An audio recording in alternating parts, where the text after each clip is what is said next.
Isa sa mga pinakamadalas daw na inilalapit po sa DOJAC ay ang sustento. So kung kayo po may mga concern, i-post nyo na po yan or tumawag po kayo sa ating tanungan hotlines. Pero Attorney Joanne, siguro pakilala natin ulit, ano ba ang DOJAC, ang DOJ Action Center, paano ito nakakatulong sa ating mga kababayan?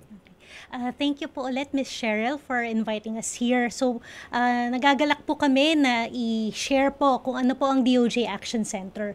So, ito po ang frontline office po ng Department of Justice. Kami po ang nagbibigay ng libreng legal assistance or legal counseling. Parang pau po siya ng konti, pero sa amin po kasi kahit hindi po indigent, hindi po mahirap, sabihin natin call center agent, trabahador, or even may kaya, pwede pong pumunta sa opisina namin at magtanong. Meron po kaming 8 regional offices na rin po all over the Philippines. It's at Region 1, Region 3, Region 4, Region 5, 7, 9, 10 and 11. So, and 12. So, medyo lumalaki na po yung opisina para po mas madami po kami matulungang Pilipino. Kasama po sa mga services po namin yung mediation. Kasi po, naniniwala po ang DOJ Action Center na hindi naman po lahat ng kaso ay dapat isampa. Pwede naman pong pag-usapan. Para din po hindi na rin po patagal. Yes. O kung magagawa na maayos naman, kasi matagal talaga pag nagsampangan ng kaso. Pero yan po ay paano, kung kunwari willing yung isa, paano iimbitahan? Kayo po ba nag-iimbita doon sa kabilang kampo? Yes po, basta may request naman po, may magpapadala kami ng notice of conference. Yun nga lang po, ang mediation po ay voluntary. So, hindi po namin pwedeng pilitin ng isang tao.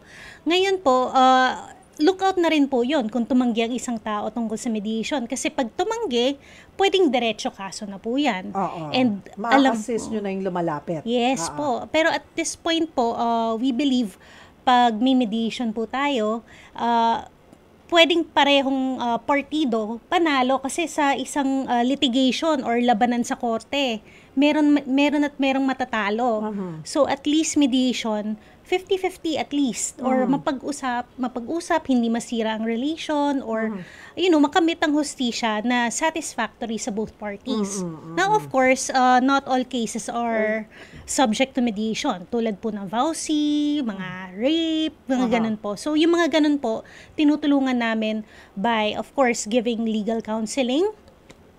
Tapos minsan po, binibigyan namin ng referral sa tamang law enforcement. Kunyari po, rape victim, women and children's police desk po sa WCPD. And then meron din pong, may bago kaming programa sa DOJ Action Center with the DSWD. Kung kayo po ay biktima ng krimen or meron kayong pangangailangang legal pero wala kayong pera, ginawa po naming holistic ni Yusek Gutierrez. Pwede na po mabigyan ng psychosocial assistance under the DOJ DSWD Memorandum of Understanding. So kung kunyari po panlibing kasi na murder or na sagasaan, so reckless imprudence resulting to physical injuries, pang-hospital, transportation dahil galing sa probinsya, hindi makapunta sa korte, pwede na pong sumangguni sa DOJ Action Center. Mas pinapalawak nyo po yung maaaring maiabot na tulong sa mga kapatid natin nangangailangan. Kumusta naman po yung bilang ng mga taong lumalapit para humingi ng legal assistance? Marami na rin po bang natulungan? Madami-dami na po this year. To be fair po, growing pa lang po yung office namin and kulang pa po kami ng abogado, but we're doing the best we can by going into partnerships. Now, as of September 2025, we have helped out 20,000 people in need of legal assistance. Kasama na rin po dito mga PDL, na pinupuntahan namin mismo sa penitentiary. May mga napalaya na po kami ni Yusek Gutierrez. At hanggang ngayon, patuloy din po ang pagtanggap namin ng kliyente. Pwede pong walk-in sa mga opisina namin. Pwede rin pong mag-message sa Facebook. Meron pong DOJ Action Center at Facebook. Pwede rin pong mag-email, dojak@doj.gov.ph, and may hotline din po kami. It's 8521 2903. Let me just confirm din po, medyo mahina po tayo sa numbers, pasensya na, but siguro later I'll run Yung it back. hotline number, oo, Yes mga po. kapatid, mamaya po i-announce namin ni Fiscal Joanna, no? At speaking of dun sa mga lumalapit, karamihan po sa mga lumalapit po ay for child support. Yes, Oo. napakadami pong nagtatanong, minsan po hindi lang yung nanay, minsan yung lola na pinag-iwanan ng bata. Meron din po kaming kaso na yung bata mismo, inabandona ng parents, so nag-email siya sa amin na, usually kay SOJ naka-address, SOJ, tulungan niyo po kami kasi mag-18 pa lang po ako pero iniwan na ako ng magulang ko. So, yung mga ganong klaseng tanong po, sinasagot po namin. Okay, para mas maintindihan po, okay, let's go basic po. Ano yung legal? Legal na obligasyon po ng isang magulang pagdating sa pagbibigay ng sustento base po sa ating batas? Well, lahat po ng magulang ay may obligasyon na sustentuhan ang kanilang mga anak. Now, that obligation only terminates if, for example, patay na yung parent or sabihin nating terminated ang parental authority. Paano na-terminate ang parental authority? Na-adopt na yung bata ng ibang tao. So, legally, pag adopted na legally yung bata, yung real parents niya, wala nang obligasyon kasi terminated na yung parental authority. But magkasakit, hindi, mayaman, mahirap, lahat ng magulang may obligasyon na bigyan ng sustento ang kanilang mga anak. At ito po ay hanggang may edad po ba yan? May hanggang anong edad dapat sustentuhan? Hanggang matapos sa pag-aaral? Paano po ba? Iba po ba tayo sa ibang bansa? Hanggang may pangangailangan po yung bata. So, usually in the best interest of the child. Now, kung kunyari po, disabled ang bata or may mental incapacity. So, panghabang buhay po yon. Hanggang hindi kaya ng bata, mabuhay na sarili po niya. Pero pag, ano po, yung standard po, pag hanggang matapos ng pag-aaral po ba? Hanggang kolehiyo? Hanggang high school, paano po ang sustento? Well, usually po, ideally, in this ideal world, hanggang matapos ng college para makapagtrabaho ng maayos. Oo. But, yun nga po, minsan wala na rin po sa kakayanan ng magulang, pero we really encourage na, and the law really seeks to protect, na makatapos ang bata or mabigyan ng sapat na sustento para kung may pangangailangan medikal, matustusan ng magulang. Wala po ba nakalagay sa batas natin yung eksaktong edad, eksaktong, or maliban sa edad, may standard or formula ba yan kung magkano ang dapat na ibinibigay na sustento? That's a good question, Ms. Cheryl. Wala kasing formula. Walang sinasabing kailangan 10,000 pesos ang binibigay na sustento sa anak. Dahil, of course, iba't ibang cost of living yan. For example, a child of a call center agent would need less money for his education na compared to someone na sabihin nating sa probinsya na or pahinante lang yung tatay or so commensurate lang po sa kakayanan ng magulang. Of course, dapat din po we can't of course force parents to get jobs, right? But dapat din po sinabi po ng Supreme Court na dapat kahit na may tatay na humahaligi sa bahay, sinabi ng Supreme Court, dapat din yung nanay, kung able-bodied naman, kung wala namang debilitating illness or mental incapacity, share the load. In fact, kahit nga, kunyari, hindi po kasalang mag-asawa or mag-partner, may anak sila. Usually po ang kustodiya ng bata sa nanay. Tapos si tatay magbibigay ng sustento. Hindi porke andyan si tatay at nagbibigay ng sustento, hindi na magtatrabaho si nanay. It's a joint obligation po. It's just that minsan mas karaniwan sa ating society, yung lalaki yung mas mataas ang sweldo. Pero paano po kung, ayun nga, naghiwalay, mag-partner, mag-asawa, na may trabaho din yung babae, or yung lalaki, or kahit na kung nakanino yung custody, dapat magtutulungan kung pareho may trabaho. Kasi minsan, ang iniisip, ikaw ang lalaki, ikaw ang bumuhay sa anak mo.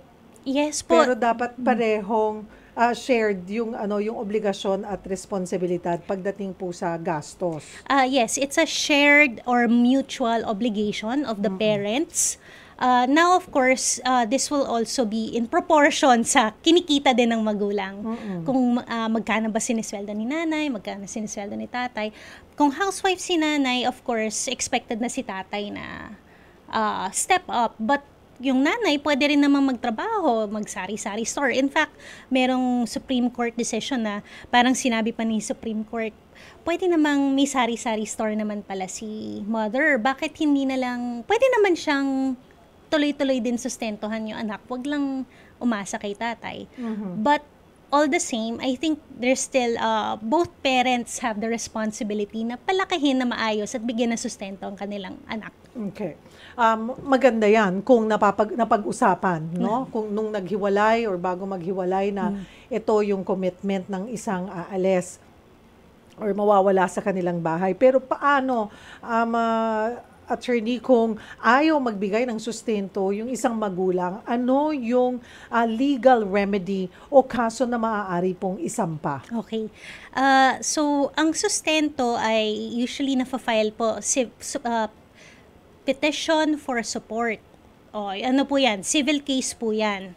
Pero po kung talagang ayaw po ng magulang, whether it's the mother na OFW or it's the father na businessman, if ayaw talaga, there is willful and deliberate deprivation to give support. Yun po yung nasa ilalim ng jurisprudence natin, mga kaso natin.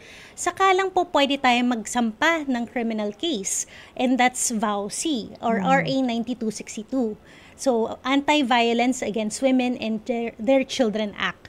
So, sa ilalim po noon, ang economic abuse ay kasama po doon ang hindi pagbigay ng sustento sa bata or sa asawa na legal. May mga pagkakataon ba na nag-mediate po kayo na naayos naman at hindi na kailangang umabot sa kaso? Yes, pagsasampa ng kaso pagdating po sa sustento. And also, sumusunod ba? Baka mamaya umupo lang, okay, pero hindi naman nasusunod ng regular. Well, it's a good question. Pero meron na pong mga kaso kaming hinawakan na pinagharap. Ang nangyari po kasi, yung child papasok na ng college. Yung tatay niya, isang law enforcement official. Tapos, suportado na lang siya ng kanyang lola. The mother is also, hindi masyadong maasahan din. So, humingi ng tulong yung bata. Sabi, hindi na kaya magtrabaho ng lola. Kasi, if I recall correctly, 70 years old na, naglalaba siya, nagbebenta para sustentuhan yung apo. Tapos, sinalatan namin si police, yung law enforcement officer, sinalatan namin. Siyempre, pag nakita mo yung sulat na galing DOJ, medyo kakabahan ka na kagad because, of course, para po sa kaalaman ng ating mga viewers, lalo na sa mga police po, meron pong IAS, Internal Audit Service, na pwedeng kasuhan yung mga police para sa kanilang mga misdemeanor or yung mga negligence, yung mga ganyan po, mga labag sa batas na actions. So, pinagharap namin sila, yung police naman sabi, sige po, willing po ako magsustento. Medyo na pa nga, sabi pa, medyo sinisi pa konti yung lola, bakit kailangan mo pa ako dalhin dito sa DOJ? But, at least, andyan, kung dahil nagkaharap na lang, nakapag-usap na maayos, yung kung magkano yung kailangan nung anak, nabigay, kung ano yung kayang ibigay ng tatay, nasabi din, at napagkasundo naman po yung mga parties. Kasi po, kung nag-file po tayo ng kaso, sa totoo lang po, pwedeng matanggalan ng trabaho itong tatay na inaasahan nila magbibigay ng sustento. So, kesa makapag-aral, di ba? Lalo lang na hindi... Oo, lalo lang nabaon. Opo. No, the thing with that is, siguro doon sa law enforcement person na yon, ano, law enforcement, yung law enforcer or enforcer po na yan, yung police, hindi naman kayo aabot doon sa DOJ kung ikaw din, alam mo naman na may anak ka. Alam mo for sure na may sitwasyon. So, kung nagbibigay ka ng sustento, sino ba naman ang gusto pang pumunta sa DOJ or humingi ng diba? Parang nanlilimos ka na na alam mong obligasyon mo. Oh well, at least naayos na at sana talagang tuloy-tuloy yung kanyang binibigay na sustento. Ano po? Ang mahirap kasi doon na nakakalungkot, may una kayong pamilya, oo nangyayari marahil po sa ilan nating mga kababayan na nahihiwalay or naiiwan. Pero sana huwag niyong kalimutan yung obligasyon niyo sa inyong mga anak. Minsan, mas, kung may iba na kayong pamilya, sana pantay. Hindi yung mas masarangya yung buhay, pero hindi man kayo makapagbigay dito.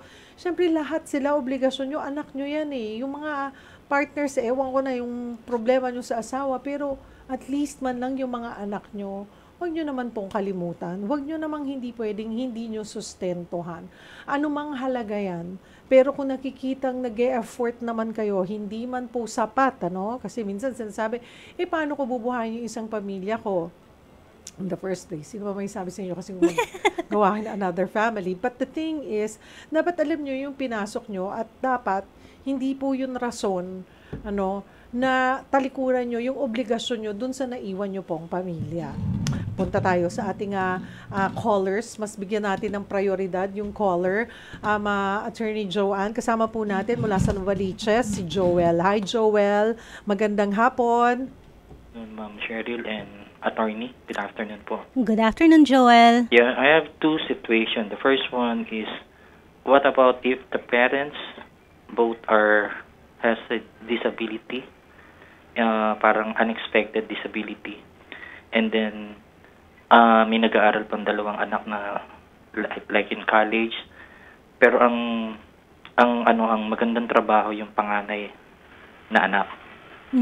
So is it the responsibility will be passed to the elder, parang sa pinakapanganay na anak? Or pwede bang sabihin nung panganay na anak na hindi ko obligasyon yan? Kasi talagang if it's the parents, both parents are talagang cannot, parang hindi na nila magagampanan yung role nila as a provider, even the dad, ganun po. And then so happened that yung mother has also a disability na rin po. Disability, attorney. Apo. So that's my first situation po. Yung yung eldest po ba is pwede siyang tumulong? Pwede ba maipasa sa kanya? Or ano po ang magiging sitwasyon po? Well, wala na po bang ibang malapitan itong mga nakababatang kapatid? Kunyari po, lolo or lola? Patay na rin po yung mga grandparents po. Tapos yung mga magulang talagang walang kakayanan magtrabaho or magbigay ng sustento? Alin po? Yung mga magulang? Opo, kasi parang may sakit na eh. Parehong may sakit. Opo, talagang won't be able to Pero maganda ang trabaho ng panganay. Opo, that's typical like nasa abroad. And, sige, so sa totoo lang po sir, usually talaga the parental authority is with the of course parents or grandparents. Yes. Now in case of incapacity, sa eldest child minsan, kaya 'di ba pagka namatayan ang nagiging parang guardian yung eldest child. Now there is wala naman po sa batas technically that would make an eldest child criminally liable pag hindi nagbigay ng support. yes. But I think if kayang ma-prove, pwede naman po kasing mag-file ng petition for support sa civil lang po. Pwede po mag-file tapos ipatunayan na itong eldest child na lang ang kayang tumulong sa pamilya, pwede naman po.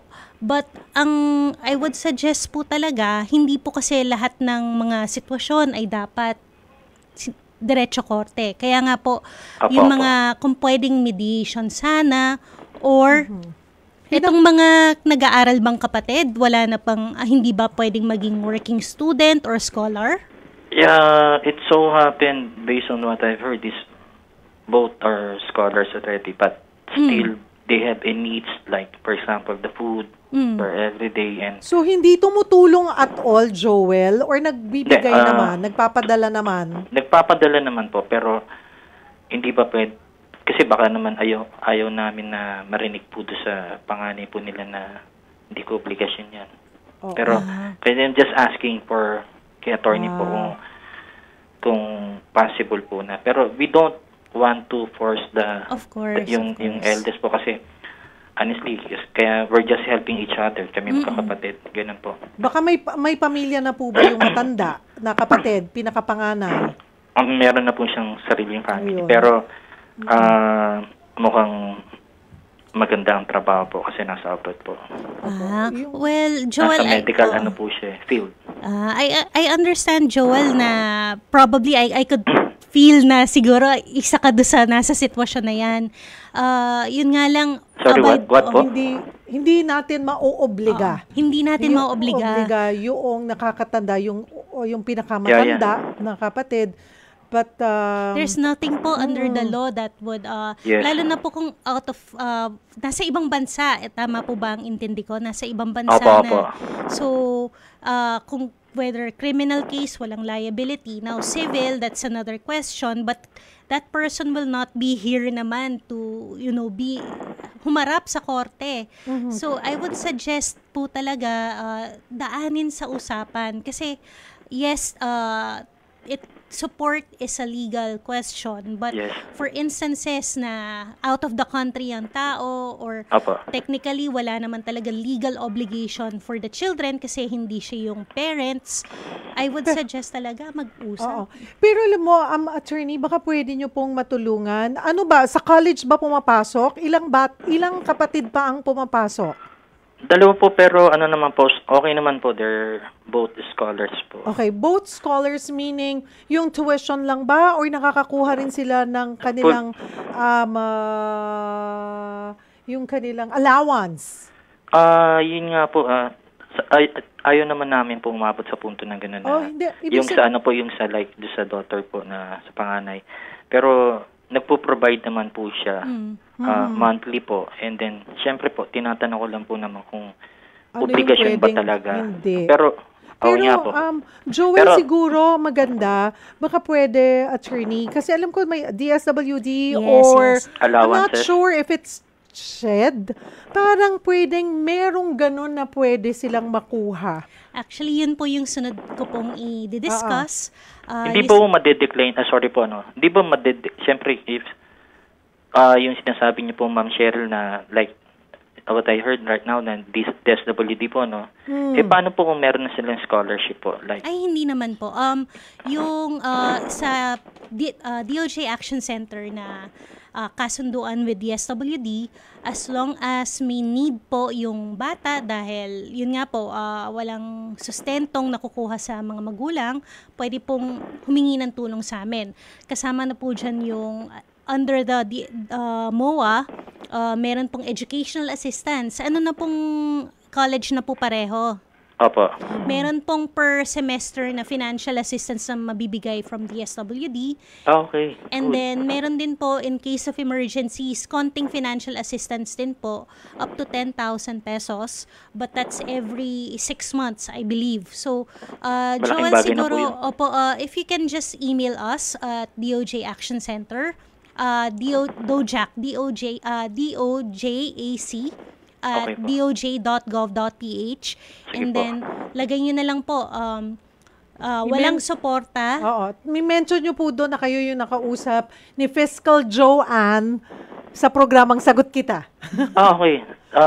What's your complete name, attorney? Sorry po. Fiscal, Ganito na lang, Joel, wag mong ibababa yung phone. Kathy, pakibigay na lang yung buong detalye. We'll get in touch with you at ibibigay din namin kay Attorney Joanne yun pong inyong contact. But we'll give you, don't hang up, ibibigay po namin sa inyo yung complete na email address kung saan po kayo pwedeng sumula. Alright? Tapos babalikan ka namin, Joel, kung ano na rin yung naibigay na tulong ng DOJAC assistance. para parang magre-report tayo na naa-actionan talaga ng Action Center yung concern. Joel, ha? DOJ po to, no? DOJAC, dojak.gov.ph. Congratulations, attorney, for having that kind of program. And sana lahat po ng nasa ahensya, ganyan po ang mindset po in helping less Sige po. fortunate family po. Opo. God bless po sa inyo po. Thank you, Joel. Kathy, ha? Kayo nang bahala kay Joel para dun sa detalye, para may forward natin kay Attorney Joanne. Okay. Kailangan pa ba natin mag-break? May break pa ba tayo? Okay na? Okay na, ha? We're safe, ha? Okay. Doon po sa mga gusto pong humingi ng tulong or dumulog, Fiscal Joanne, about sa sustento, bago pumunta sila sa DOJ Action Center, para lang hindi na pabalik-balik, ano ba yung hinihiling nyo pong requirements na dapat sana i-ready nyo na muna para hindi masayang yung oras? Well, wala naman po kaming hinihinging requirements, to be honest. Although, makakatulong kung kunyari po may kaso po kayong pending or may gusto kayong isang pang kaso, makakatulong kung may dala kayo para mabasa po namin at mabigyan kayo ng karampatang payo kung anong dapat ang gagawin. But usually naman po, kunyari po, itong referral sa DSWD under the MOU with DOJ Action Center, kukunin lang po namin yung details nyo, tapos hihingi lang po kami ng letter addressed to our Secretary of Justice, who is actually very grateful po kami under yung previous administration po ni Secretary Remulla, kasi very proactive siya. At saka si Yusek Gutierrez, kaya dati walang ganitong programa under DOJAC. Ngayon, dumami itong DSWD support, Katarungan Caravan. So, lumawak yung services namin. So, wala naman pong kailangan. Basta tawag lang po kayo, magtanong. Although sometimes po, kami po mismo hihingi ng konting documents. Like, anong kaso ba ito? Anong patunay nyo? But it depends naman po. So, you can just call us or email us and then sumasagot po talaga kami. Ito po, si Suzana Gomez, sabi niya, pwede po bang mag-demand ng sustento kahit hindi isinunod ang surname ng bata sa tatay? Or kailangan ng DNA test para mapatunayan na siya ang tatay? Ayan, may nagtanong na rin po sa amin ng ganyan. Hindi po requirement ang DNA test para sa sustento.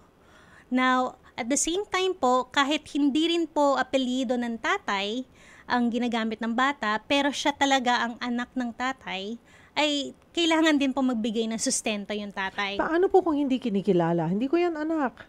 Paano nyo masisiguro na anak ko yan? Yung ganun, kung hindi malinaw na mapatunayan na, oo nga, anak nga ba niya to?